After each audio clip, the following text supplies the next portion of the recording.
sabi nga nila, think before you click. So, ano man po yung i-post natin sa social media, it will forever be there. So, bago po tayo mag-post, isipin po natin kung tayo nga ba yun o gusto ba talaga nating sabihin yun at mapapanindigan ba natin yun. Isa pa nga pala sa ating mga kabataan na mag-ingat po tayo no, sa pagpo-post o pagre-record ng mga masiselang bahagi ng ating katawan, lalo na yung mga masiselang aktibidad. Dahil kung sabi nga walang forever, kaya lang kahit may forever, hindi nyo dapat kinukuhanan yan ang mga masiselang ginagawa dahil yun nga po, napakadami nating mga kaso ng mga online sexual exploitation of children at saka yung photo and video voyeurism, yung mga tinatawag na sex scandal na later on pinagsisisihan ng mga ito. Ay ma'am, magandang umaga po. Ma'am, we are glad dahil na-invite niyo po kami dito sa office niyo para ma-explain po natin about sa cyber dito po sa Ilocos Norte. So, pagbati mo po sa lahat ng mga nakikinig at nanonood po dito sa JCQ Online TV, ma'am. Magandang araw sa lahat at binabati ko ang lahat ng mga nakikinig sa atin online. Okay po, ma'am. Ma'am, pwede po natin i-discuss kung ano po ang ibig sabihin ng cyber po. Pag sinabi po nating cyber, ito yung term na nagde-describe dun sa virtual space. Yes, so, kapag ginagamit natin yung teknolohiya katulad ng internet, ito ay sinasabi na virtual, hindi physical. Ngunit nagkakaroon ng interaction or komunikasyon yung mga tao sa pamamagitan ng mga ganitong klase ng platform. So, ano po yung basis natin na pwede isampan ng kaso po yung mga nagbabiolate po nito? Lahat ng violation ng ating revised penal code or ng special law, ibig sabihin ito na yung mga dating batas o mga batas na kadalasan walang kaugnay kay technology. Kapag ginamitan mo siya ng information and communications technology, bawa ng cellphone or ng social media, maaari itong in relation to Republic Act 10175 or yung Cybercrime Prevention Act of 2012. Ang penalty nito ay maaaring maging 1 degree higher. Okay. So, sino-sino po yung mga pwede natin isampan ng ganitong kaso kung sakali, ma'am? Kahit sinong individual na mayroong violation sa paggamit ng teknolohiya ay maaaring sampahan ng kaukulang kaso in relation sa ating RA 10175 or yung Cybercrime Prevention Act of 2012. Ma'am, pwede po natin i-discuss sa lahat ng mananonood ngayon kung ano po yung mga dapat nilang iwasan upang sa ganun hindi po sila makapag-violate po ng mga pinopost nila sa social media, ma'am.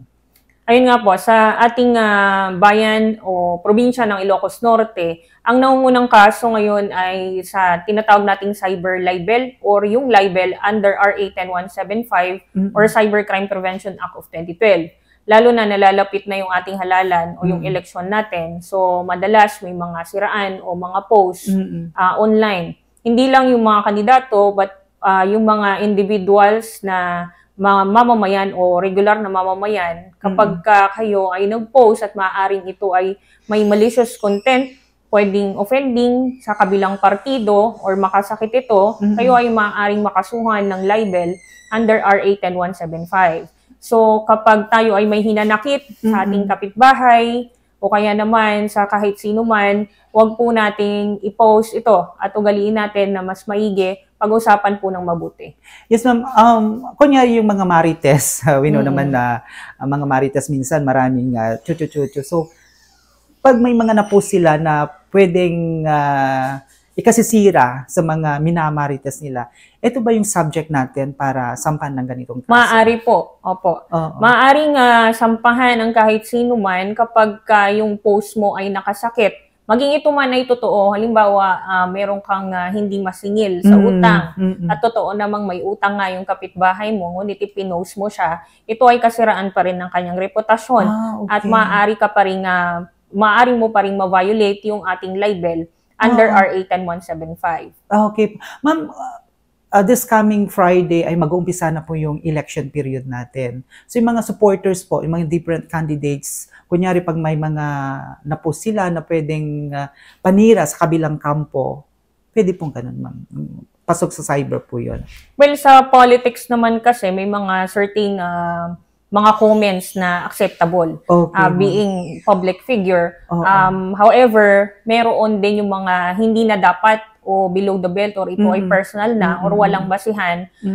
Yung mga yun po ay maaari pa rin mapanagutan o managot yung mga offender natin under libel ng RA 10175. Yes, ma'am. Ma'am, kunyari po, ako po yung content creator, tapos yung nag-comment ay parang may sinira niya. Ano po yung magiging responsibilidad po yung content creator sa nag-comment po?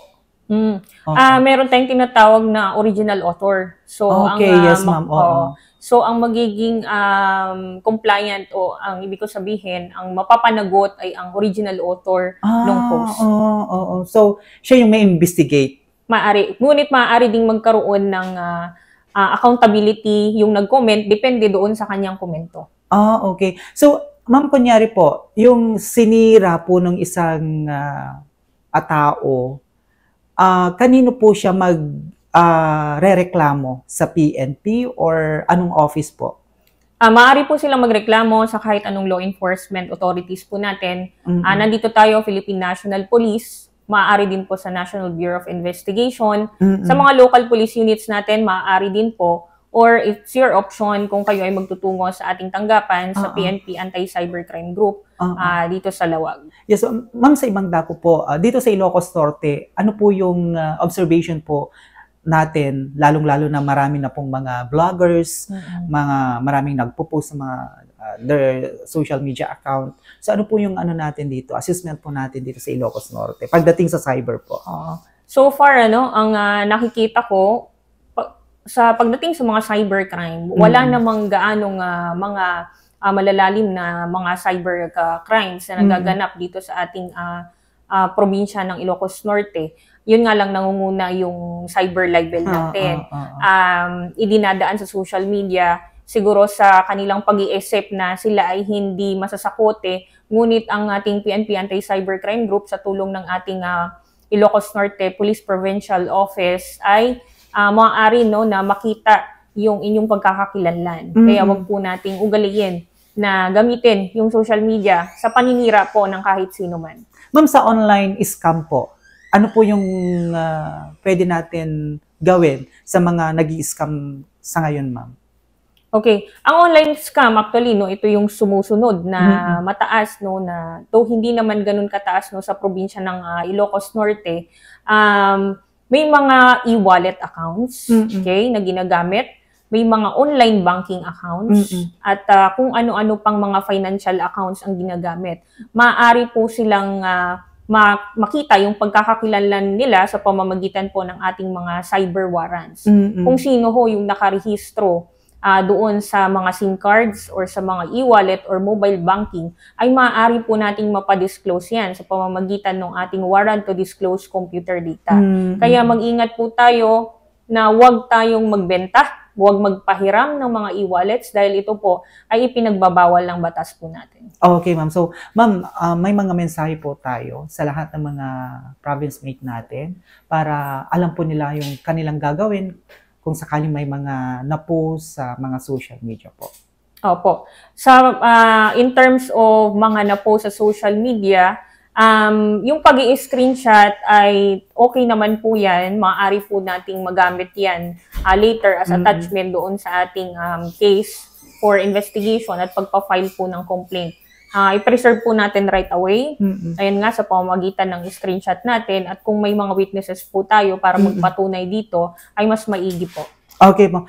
Ma'am, sa mga vloggers po, ano po yung pwede natin i-advise mga pareho nating content creator po? Opo, kasi ang mga vloggers, ngayon kasi parang nauso yung for the content, no? For the content. Yes, ma'am.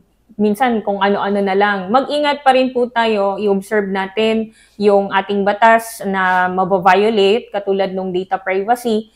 Of course, we should always seek approval doon sa tao na kinukuhanan natin na ito ay alam niya at meron siyang permiso. Otherwise, pwedeng ma-violate din yung data privacy. At kung ginamitan ng social media, that is in relation to RA 10175. Gayun din, kung may mga issues merong mga controversial na tao, wag natin agad gagawa ng mga reactions na po pwedeng makasakit kasi po pwede silang makasuhan ng libel or yung cyber libel na tinatawag po natin.